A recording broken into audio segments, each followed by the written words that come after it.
आइए देखते हैं हम 12वां क्वेश्चन हमारा क्या कह रहे हैं। और ये हमारे कौन से क्वेश्चन हो गए, अब ये हमारे हो गए लघु क्वेश्चन। कौन से? लघु वाले अब हम करेंगे जो हमारे कितने हैं 12 से लेके 18 तक। अब इजीली सॉल्व करते हैं कि 1000 रुपये का 10% वार्षिक ब्याज की दर से 2 वर्ष का चक्रवृद्धि ब्याज कितना होगा। ये पूछा है चक्रवृद्धि ब्याज कितना होगा। आपको पता है चक्रवृद्धि ब्याज का फार्मूला क्या है, A बराबर P1 प्लस R बटे 100 की पावर कितना हो जाएगा n। और हमारा दिया कितना, P कितना दे दिया 1000 रुपये, R कितना दे दिया 10% और समय कितना दे दिया हमारे पास 2 वर्ष। कर लेते हैं इजीली। P कितना है 1000 यहाँ ले लिया, 1 प्लस R कितना दिया है हमारा 10% बटे 100 और n कितना दिया है हमारा 2। 1 0 से 1 0 काट दिया और करते हैं इसी 1000 10 एकम 10 तो ये हो जाएगा हमारा 11 बटे 10 की पावर 2। यहाँ कर लेते हैं तो ये हो जाएगा A बराबर 1000 गुणा 11 बटे 2 गुणा 11 बटे 2। कैसे हुआ, क्योंकि पावर हमारी कितनी है 2 है। बस अब इसको काट देंगे 11 बटे 10 सॉरी 11 बटे 10 हो जाएगा हमारा यहाँ।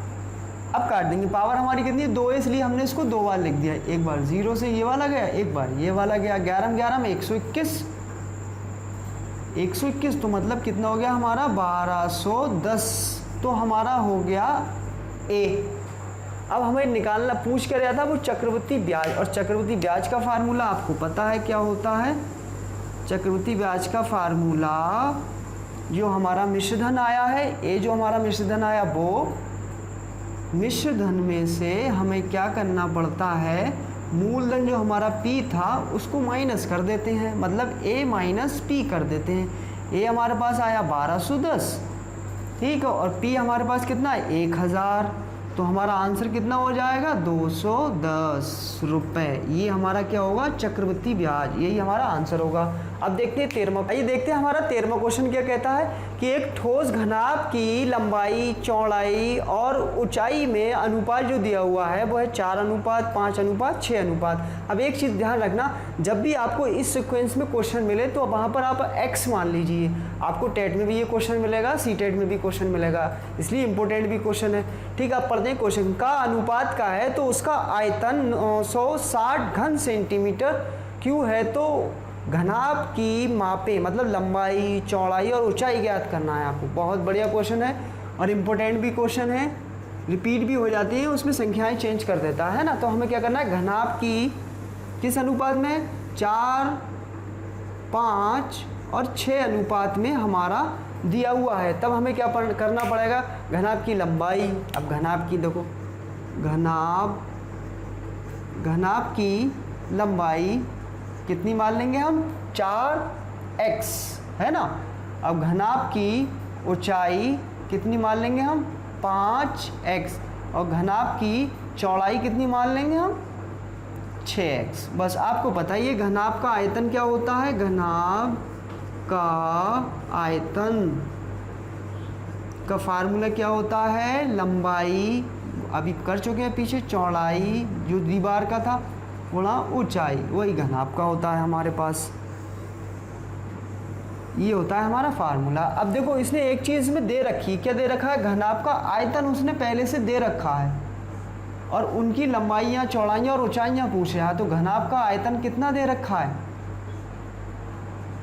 घनाभ का आयतन उसने दे दिया है हमको 960, ये दे रखा है। बस घनाभ का आयतन जो दिया है, घनाभ का आयतन वहाँ लगा देंगे 960 बराबर लंबाई कितनी दी है हमारी 4x गुणा ऊंचाई 5x गुणा चौड़ाई 6x। ठीक है हमारा। अब देखते हैं हम 960 बराबर 4 पंजे 20, 20 छक 120 x, सब में x है तो x का क्या हो जाएगा क्यूब हो जाएगा, x का क्या हो जाएगा क्यूब हो जाएगा। अब देखते हैं 0 से 0 कट गया, 12 एकम 12, 12 अट्ठे 96। अब x का क्यू जो हमारा आया वो कितना आया हमारे पास 8, क्यूब हटा देंगे और घनमूल चढ़ा देंगे। अब देखते हैं x का कितना होगा, अगर x 8 का हम निकालें तो कितना होगा घनमूल, घन कितना होगा 2, घनमूल इसका कितना हो जाएगा 2। तो हमें x का मान मिल गया। हाँ, तो हमारा 13वां क्वेश्चन है, एक ठोस घनाभ की लंबाई, चौड़ाई और ऊंचाई में 4:5:6 अनुपात का अनुपात है ना, उसका आयतन 960 घन सेंटीमीटर है। तो घनाभ की मापें, मतलब लंबाई, चौड़ाई और ऊंचाई ज्ञात करना। मतलब उसने क्या दिया हमें, घनाभ की लंबाई, चौड़ाई और ऊंचाई किस फॉर्म में दे दी, एक समानुपाती फॉर्म में दे दी, मतलब अनुपात के फॉर्म में दे दी, और पूछने लगा कि इसके अलग अलग बताओ, लंबाई क्या है, चौड़ाई क्या है, ऊंचाई क्या है। इंपॉर्टेंट क्वेश्चन है, टेट सी टेट में ही आपको ये क्वेश्चन मिल सकता है, मिलता भी है, सुपर टेट में भी हो सकता है दे दे, तो इसलिए ये उसके नज़रिए से बहुत अच्छा क्वेश्चन और इम्पोर्टेंट भी है और ईजी क्वेश्चन बहुत है। कैसे ईजी है, क्योंकि इसमें जब भी इस फॉर्म में दिया हुआ हो तो आप बस उसकी लंबाई को x मान लो, x के रूप में लिख लो। जैसे 4 दिया है तो 4x, 5 दिया है तो 5x, 6 दिया तो 6x। और एक चीज़ उसने और दे दी, घनाभ का आयतन और दे दिया, और घनाभ का आयतन कितना दे दिया है उसने, वो देख लेते हैं कितना दिया है, 960 कितना घन सेंटीमीटर या मीटर, सेंटीमीटर क्यूब, घन सेंटीमीटर। तो घन सेंटीमीटर का मतलब होता है सेंटीमीटर क्यूब, घन का मतलब क्या होता है, क्यूब। अब देखते हैं हमारा घनाभ का आयतन, आपको पता ही है बहुत अच्छी तरीके से, घनाभ का आयतन क्या होता है हमारा, उसका फार्मूला क्या होता है, लंबाई गुणा चौड़ाई और गुणा ऊंचाई, ये फार्मूला होता है L into V into H. अब L हमारे पास कितनी है, 4x गुणा, b कितनी है 5x गुणा, और h कितनी है अपनी 6x, और हमारा आयतन कितना दिया है 960।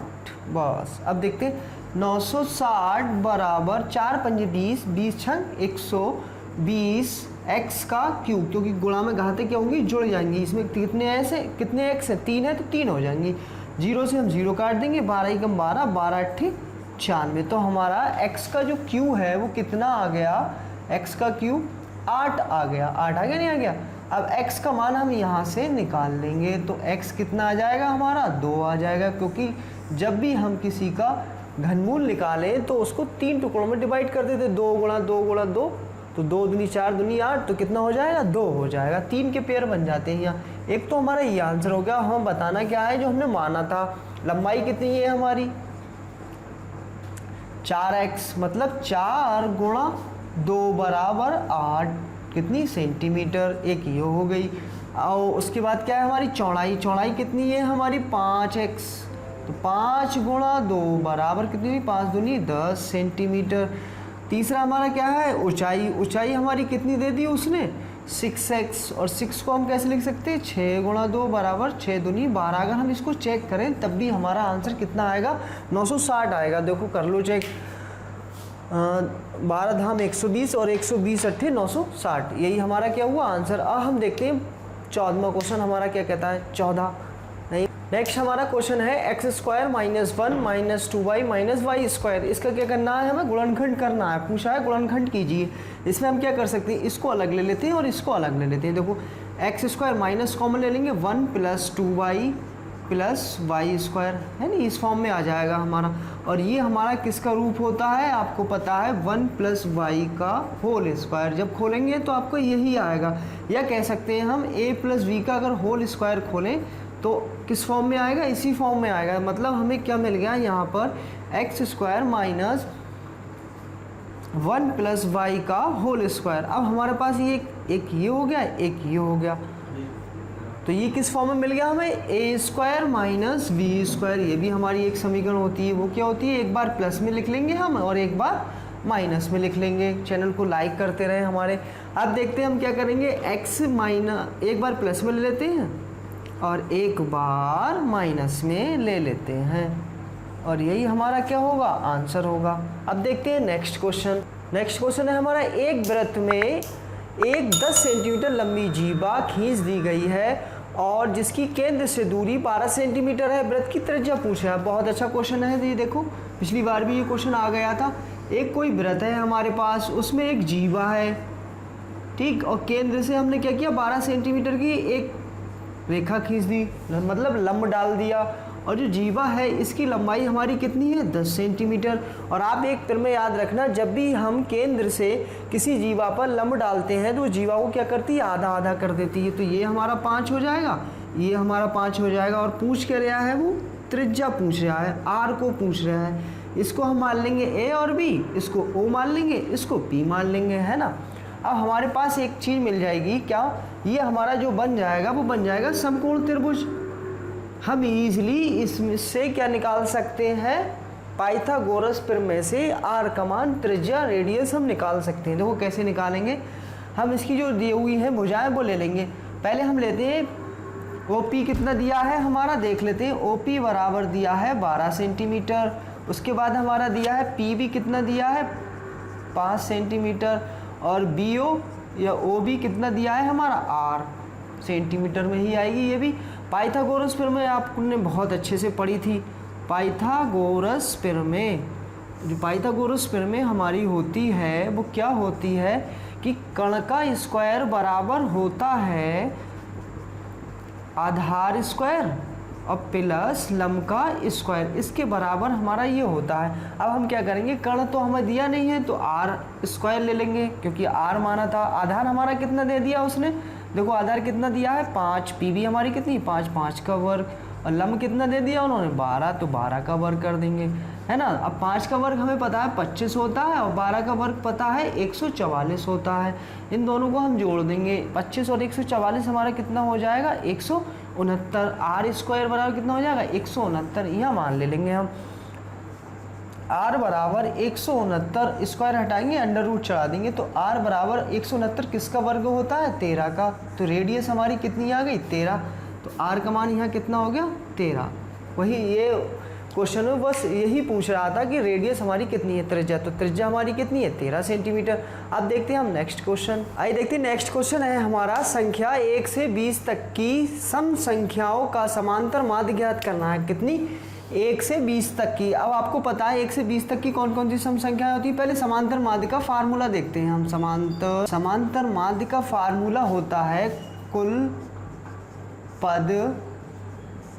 पदों का योग बटे कुल पदों की संख्या, कुल पदों की संख्या। अब हम निकालेंगे 1 से 20 तक की जो सम संख्या है वो डायरेक्टली कर देते हैं। आपको भी पता होगा कौन कौन सी, 1 होगा नहीं, 2 होगा 2, 3 नहीं होगा 4 होगा, 5 नहीं होगा 6, 8, इस तरीके से जो सम संख्याएं होंगी वो हमारी होंगी 16, 18 और 19 नहीं होगा 20 होंगी। तो हमारी कुल कितनी संख्याएं हुई उसको काउंट कर लेंगे। 1 2 3 4 5 6 7 8 9 10, 10 हो गई। 2 4 6 8 10 12 14 16 18 20, तो कितनी हो गई 10 हो गई। तो यहाँ कितना आ जाएगा हमारा 10 आ जाएगा। नहीं पुश करना, V2 गड़बड़ हो गई।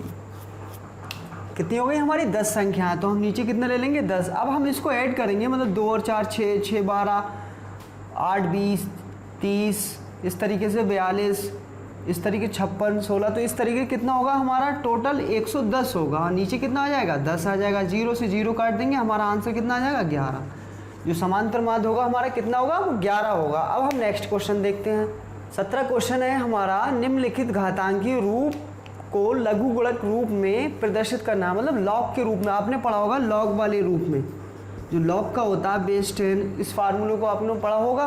तो उसी रूप में हमें क्या करना है, इसको कन्वर्ट करना है। कैसे कन्वर्ट करेंगे, देखो लॉग, ये जो बेस, इसको क्या करते हैं हम बेस बना लेते हैं। जो हमारा आधार होता है इसको बेस बना लिया, आधार ये हो गया 13, और ये वाली संख्या को उठा के इधर ले आते हैं 169, और जो स्क्वायर वैल्यू होती है वो बराबर में रख देते हैं। बस यही हमारा लघुगुणक रूप हो गया। बहुत इजी क्वेश्चन है ये वाला, और हर साल आता ही आता है। इसी तरीके से ये इसमें भी क्या करेंगे हम, लॉग, इसको क्या करेंगे बेस बना लेंगे, और इसको 1/3 कर लेंगे, और पावर कितनी कर लेंगे -3। ये भी देखो लघुगुणक के रूप में हो गया नहीं हो गया। तो ये भी हमारा क्या हो गया आंसर। गाइस ये हमारा 17वां क्वेश्चन था। अब लास्ट एंड 18वां क्वेश्चन जो है हमारा है उसको और देख लेते हैं। एक समबाहु त्रिभुज के, आइए गाइस देखते हैं हमारा 18वां क्वेश्चन क्या है। एक समबाहु त्रिभुज के समान कोण तीसरे कोण से 4 गुना है। समान कोण क्या है, तीसरे कोण से 4 गुना है। तो त्रिभुज के तीनों कोणों का मान ज्ञात कीजिए। ये आपसे पूछा है। एक हमारे पास समबाहु त्रिभुज है, एक त्रिभुज है जिसमें क्या है, ये वाला कोण इसके बराबर है और इस वाले कोण का उसने मान पूछा है ना। तो इसको हम मान लेंगे x, ये मान लेते हैं हम, कितना है देखो 4 गुना है, कितना है 4 गुना, तो इसका 4 गुना, ये भी 4 गुना हो जाएगा और ये भी 4 गुना हो जाएगा कोण। ये हो गया हमारा A, ये B और ये C हो गया। अब देख लेते हैं हम इसका क्या करेंगे। देखो आपको पता है त्रिभुज के तीनों कोणों का योग कितना होता है, त्रिभुज के तीनों कोणों का योग कितना होता है, 180 डिग्री होता है नहीं, 180 डिग्री होता है। अब हमें तीनों कोण दे दिए उसने, कितना x प्लस 4x बराबर 180। अब देखो 4x जी है, 4x ये कितने हो गए 8x और 1x ये हो गया, तो कितने हो गए 9x बराबर 180। x बराबर 180 बटे 9, 9 एकम 9, 9 दूनी 18, तो x बराबर कितना आ गया हमारा मान 20 आ गया। मतलब जो हमारा एक कोण जो था ये वाला, ये कितना हो गया 20 हो गया। अब तीसरा कोण जो होगा हमारा, तीसरा कोण वो कितना होगा, देखो तीसरा कोण होगा हमारा 4x, मतलब 4 गुणा 20, x का मान अभी हम निकाल चुके हैं, वो कितना आया 20 आया है। और जो दूसरा समान कोण होगा वो कितना होगा, समान कोण वो भी हमारा यही होगा, कितना होगा 4 गुणा 20 बराबर 4x, 4 गुणा 20 बराबर कितना हो जाएगा 80। मतलब 2 कोण इसमें बराबर आएंगे और एक ये कोण आएगा। तो अगर हम इनको जोड़ें तो देखो 80 80 160 और 20 180, मतलब हमारा आंसर क्या है, तीनों आंसर जो थे इसके वो एक्यूरेट हैं। और यही उसने हमसे पूछा था क्वेश्चन। गाइस ये हमारा BTC या DLED 3rd सेमेस्टर का पूरा कंप्लीट सॉल्यूशन हमने आपको दे दिया है। हमारे चैनल को सब्सक्राइब करें, लाइक करें, शेयर करें और पेपर को अच्छे से पढ़ें, तैयारी अच्छे से करें। Thank you for watching.